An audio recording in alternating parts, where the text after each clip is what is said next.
ഇപ്പോൾ നമ്മളെ സമീപകാലത്ത് ഏറ്റവും ആശങ്കപ്പെടുത്തുന്ന വാർത്തകളിലൊന്നാണ് ഈ അമീബിക് മസ്തിഷ്ക ജ്വരം എന്ന് പറയുന്ന രോഗം. അത് വല്ലാതെ നമ്മളെ ആശങ്കപ്പെടുന്നുണ്ട്. കാരണം ബാധിച്ചാൽ രക്ഷപ്പെടാൻ സാധ്യത വളരെ കുറവുള്ള രോഗം കൂടിയാണ്. എന്നാൽ നമ്മൾ അത് ബാധിച്ച കുറേ മനുഷ്യരെ രക്ഷപ്പെടുത്താൻ നമുക്ക് കഴിഞ്ഞിട്ടുമുണ്ട്. പക്ഷേ ഇത് വീണ്ടും വീണ്ടും ആവർത്തിക്കപ്പെട്ടുകൊണ്ടിരിക്കുന്നു എന്നതാണ് ഏറ്റവും പ്രധാനപ്പെട്ട കാര്യം. ഇപ്പോൾ ഇതാ കോഴിക്കോട് അമീബിക് മസ്തിഷ്ക ജ്വരം സ്ഥിരീകരിച്ച 3 മാസം പ്രായമുള്ള കുഞ്ഞിന്റെ വീട്ടിലെ കിണറ്റിൽ അമീബയുടെ സാന്നിധ്യം കണ്ടെത്തി. കുഞ്ഞിന്റെ ആരോഗ്യനില ഗുരുതരമായി തുടരുകയാണ്.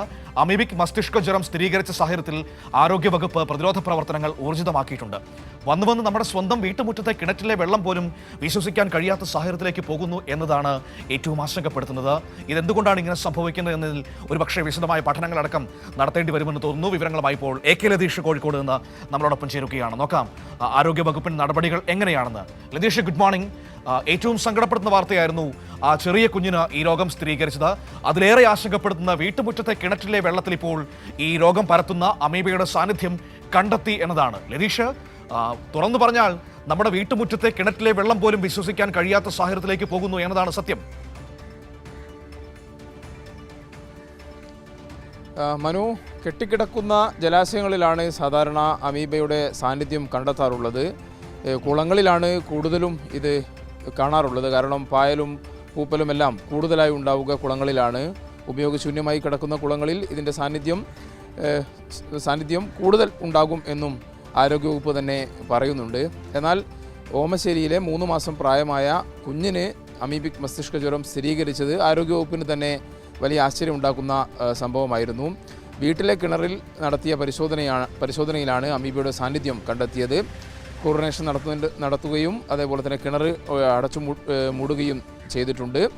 സാധാരണ ആരോഗ്യവകുപ്പ് ചെയ്തു വരുന്ന പ്രവർത്തനങ്ങൾ ആ മേഖലയിൽ വ്യാപകമായി തന്നെ ഇപ്പോൾ നടന്നു വരുന്നു.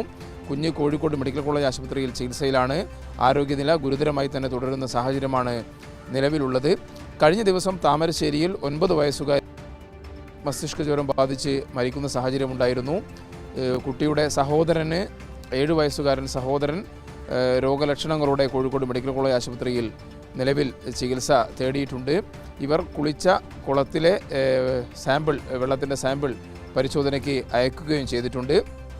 ഒപ്പം അന്നശ്ശേരിയിലെ 40 വയസ്സുള്ള ഒരു യുവാവും ഈ രോഗം സ്ഥിരീകരിച്ചുകൊണ്ട് കോഴിക്കോട് മെഡിക്കൽ കോളേജ് ആശുപത്രിയിൽ ചികിത്സയിലുണ്ട്. കോഴിക്കോട് ജില്ലയിൽ മാത്രം 8 പേർക്കാണ് ഇത്തവണ ഈ വർഷം രോഗം ഇതുവരെ സ്ഥിരീകരിച്ചത്. ഇതിൽ 4 പേരും മരിക്കുന്ന സാഹചര്യമുണ്ടായി. രോഗം വളരെ വേഗത്തിൽ കുട്ടികൾക്ക് ഏറ്റവും വേഗത്തിൽ പിടികൂടുകയും സ്വാഭാവികമായും കുളത്തിലൊക്കെ കുളിച്ചു കഴിയുമ്പോൾ മൂക്കിലൂടെ ഈ അമീബ തലച്ചോറിനെ നേരിട്ട് തന്നെ ബാധിക്കുകയും വളരെ വേഗം മരണം സംഭവിക്കുകയും ചെയ്യുന്ന ഒരു സാഹചര്യം നിലവിലുണ്ട്. മനു നേരത്തെ സൂചിപ്പിച്ച പോലെ തന്നെ കഴിഞ്ഞ വർഷമൊക്കെ ഈ രോഗം സ്ഥിരീകരിച്ച നിരവധി പേരെ കോഴിക്കോട് മെഡിക്കൽ കോളേജിലും അതേപോലെ തന്നെ സ്വകാര്യ ആശുപത്രിയിലും ചികിത്സ തേടിയതിൻ്റെ ഫലമായി ആരോഗ്യവകുപ്പ് വിദേശത്തു നിന്നുൾപ്പെടെ മരുന്നെത്തിക്കുകയും അത് ഫലപ്രദമായി ഉപയോഗിക്കുകയും ചെയ്തതിൻ്റെ ഫലമായി ജീവിതത്തിലേക്ക് തിരിച്ചു കൊണ്ടുവരാനും നമുക്ക് കഴിഞ്ഞിട്ടുണ്ട്. ഇത് വളരെ വേഗം കുട്ടികളിലേക്ക് പടർന്നു പിടിക്കുന്ന അല്ലെങ്കിൽ തലച്ചോറിനെ ബാധിക്കുന്ന ഒരു പ്രശ്നം ആണ് എന്നതുകൊണ്ട് തന്നെ കണ്ടെത്താൻ സമയം വൈകിയാൽ രോഗം മൂർച്ഛിക്കുകയും മരണം സംഭവിക്കുകയും ചെയ്യുന്നൊരു സാഹചര്യമുണ്ട്.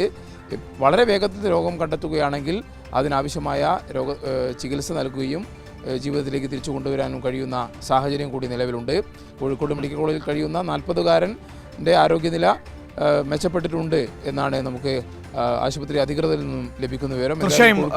ഏറ്റവും പ്രധാനപ്പെട്ടത് ഈ പറയുന്ന പോലെ അത്യാവശ്യം ആരോഗ്യമുള്ള മനുഷ്യരെ നമുക്ക് വേഗത്തിൽ തിരികെ കൊണ്ടുവരാൻ കഴിയുന്നുണ്ട്. പക്ഷേ ചെറിയ കുട്ടികൾക്കൊക്കെ ബാധിച്ചാൽ അതല്ല അവസ്ഥ. അത് വളരെ ഗൗരവതരമായ സാഹചര്യം സൃഷ്ടിക്കുന്നുണ്ട്. കേരളത്തിൻ്റെ ഒരു ആരോഗ്യ മേഖലയുടെ മികവാണ് തുടക്കത്തിൽ തന്നെ പല ഘട്ടങ്ങളിലും ഈ രോഗം തിരിച്ചറിയാൻ നമുക്ക് സഹായകരമാകുന്നത്. അതിനപ്പുറത്തേക്ക് പ്രതിരോധ നടപടികൾ എങ്ങനെ മുന്നോട്ട് കൊണ്ടുപോകാനാണ് ആരോഗ്യവകുപ്പ് ആലോചിക്കുന്നത്?